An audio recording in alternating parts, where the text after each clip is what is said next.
अकलूज नगर परिषदेच्या माळेवाडी येथील विभागीय कार्यालयामध्ये आद्य क्रांतिकारक उमाजीराजे नाईक यांची जयंती शासन परिपत्रकानुसार साजरी करण्यात आली नाही, ही गंभीर बाब समोर आली आहे। समाजाच्या प्रेरणास्थानी असलेल्या महापुरुषांची जयंती विसरणे ही मोठी बेपर्वाई मानली जात असून संबंधित अधिकारी व कर्मचाऱ्यांबद्दल संताप व्यक्त केला जात आहे। राज्य शासनाच्या नियमावलीनुसार प्रत्येक विभागीय कार्यालय, शाळा व शासकीय, निमशासकीय कार्यालयात महापुरुषांच्या जयंती उत्साहात व शासकीय पद्धतीने साजरी करणे बंधनकारक आहे। मात्र माळेवाडी कार्यालयात हा कार्यक्रम पूर्णपणे दुर्लक्षित राहिल्याने नागरिकांमध्ये नाराजी पसरली आहे।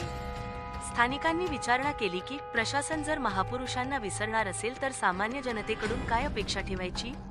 या प्रकरणाकडे तालुका व जिल्हा प्रशासनाने गांभीर्याने लक्ष देऊन संबंधित अधिकारी व कर्मचाऱ्यांवर कारवाई करावी अशी मागणी होत असून आगामी काळात अशा दुर्लक्ष प्रवृत्तीला आळा बसावा अशीही जनतेची भूमिका आहे। Krantiveer news Marathi digital network Akluj.